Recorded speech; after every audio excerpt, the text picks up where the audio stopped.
Shalom, bien-aimés de Dieu. Nous partageons notre pain quotidien qui a pour thème de la semaine « Une promesse pour moi ». Notre thème du jour, la vie éternelle.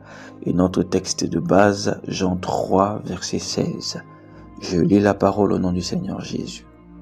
Car Dieu a tant aimé le monde qu'il a donné son Fils unique, afin que quiconque croit en lui ne périsse point, mais qu'il ait la vie éternelle. Amen.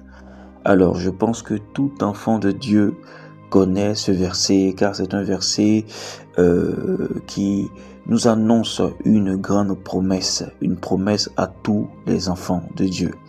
Ce verset est un verset très important, car il révèle l'amour infini de Dieu pour l'humanité. C'est une promesse qui annonce la fin de la domination de la mort et l'espoir que notre vie sera prolongée éternellement après notre passage sur cette terre. C'est un verset qui nous fait comprendre que la seule solution, le seul chemin pour accéder à la vie éternelle, pour accéder à cette promesse spéciale et particulière, est la personne de Jésus.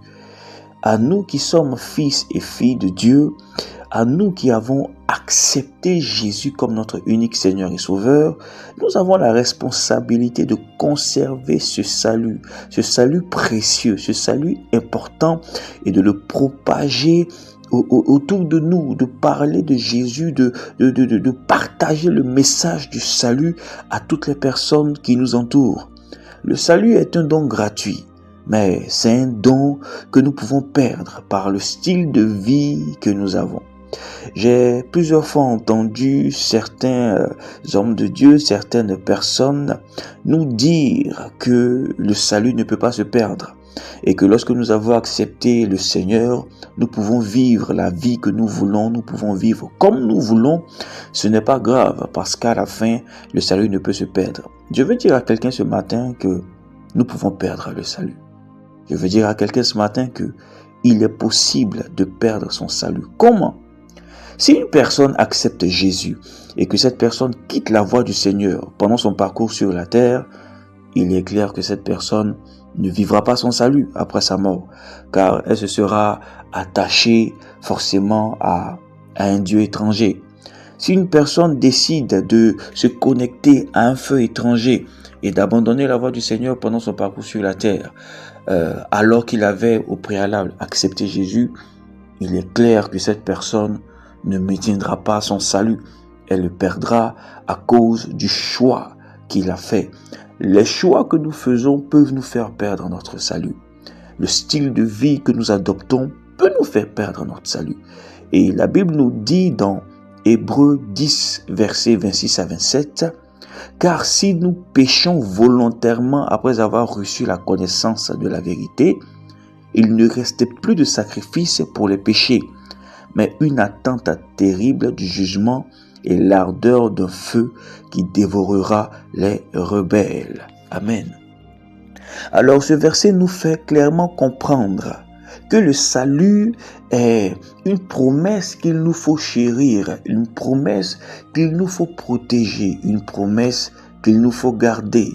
Car ce beau cadeau n'est pas un cadeau indéfini, c'est un cadeau qui peut se perdre au cours de notre vie. C'est pourquoi je veux inviter tout enfant de Dieu à revoir le style de vie qu'il a, à revoir sa façon de marcher. J'ai pour habitude de dire que en tant qu'enfant de Dieu, nous avons le devoir de vivre utile pour le Seigneur. Chaque minute, chaque seconde, chaque jour, chaque année que nous passons sur cette terre doit être un temps qui est utile à Dieu. Parce que ce salut qui nous a été donné ne nous a pas été donné avec facilité. Le Seigneur Jésus a payé un grand prix, le prix de sa vie, le prix du sang, le prix du sacrifice, le prix d'une douleur inimaginable, afin que toi et moi nous puissions être sauvés, afin que toi et moi nous puissions connaître cette vie éternelle après notre passage sur cette terre, afin que toi et moi nous puissions vaincre la mort. C'est pourquoi tu te dois de préserver ton salut.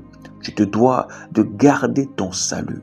Par reconnaissance pour ce sacrifice sur la croix, tu te dois de vivre utile pour Dieu. Tu te dois de vivre une vie consacrée, une vie qui honore le Dieu qui a sacrifié sa vie pour toi. Amen. Et lorsque nous avons ce salut que nous protégeons, que nous gardons, il nous faut faire une chose très importante. Il nous faut évangéliser. Il nous faut partager le message du salut autour de nous. Il nous faut transmettre l'espoir d'une vie éternelle à ces personnes qui n'ont pas reçu la lumière. Il est important de pouvoir évangéliser, de pouvoir avoir le fardeau du gain des âmes, le fardeau de partager l'évangile, car c'est la mission pour laquelle aussi le Seigneur a payé le prix, pas seulement pour nous, mais pour toute l'humanité. Nous devons utiliser tous les canaux possibles afin de pouvoir annoncer l'évangile, afin de pouvoir annoncer le message du salut, de la bonne nouvelle. C'est pourquoi je veux dire à quelqu'un que les réseaux sociaux ne doivent pas seulement te servir à regarder des vidéos. Les réseaux sociaux ne doivent pas seulement te servir à regarder la vie des autres, mais tu dois te servir des réseaux sociaux afin de transmettre l'évangile, afin de publier le message du salut, afin qu'une personne quelque part dans le monde, en se connectant sur Facebook ou sur tout autre réseau, peut tomber sur ton message et recevoir le message du salut et se convertir. La Bible nous dit dans le livre de Marc 16, verset 15, « Puis il leur dit, allez par tout le monde et prêchez la bonne nouvelle à toute la création. » Amen. L'évangélisation est, j'ai envie de dire, ce deuxième aspect qui est connecté au message du salut. Parler de Jésus, annoncer Jésus, toucher le cœur de ces personnes qui sont encore dans les ténèbres. Je me rappelle un jour, pendant que j'étais sorti manger, et il se faisait tard dans la nuit, l'Esprit de Dieu a commencé à me parler et il m'a dit, regarde tout le monde autour de toi. Il y en a qui sont en train de rentrer du travail, il y en a qui sont en train de sortir, il y en a qui sont en train de discuter, qui vivent leur vie paisiblement et normalement.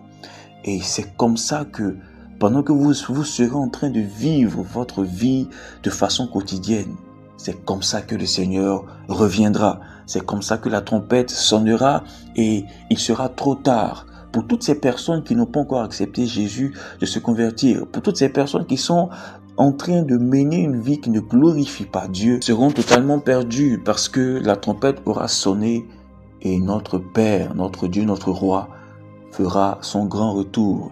Et cela a véritablement attiré mon attention sur l'importance de l'évangélisation. Enfants de Dieu, en cette fin des temps, il nous faut véritablement évangéliser. Il nous faut parler du Seigneur autour de nous. Il nous faut avoir le fardeau de l'évangélisation sur le cœur. Ainsi, le Seigneur Jésus nous fera énormément de bien. Que le Seigneur te bénisse. Shalom.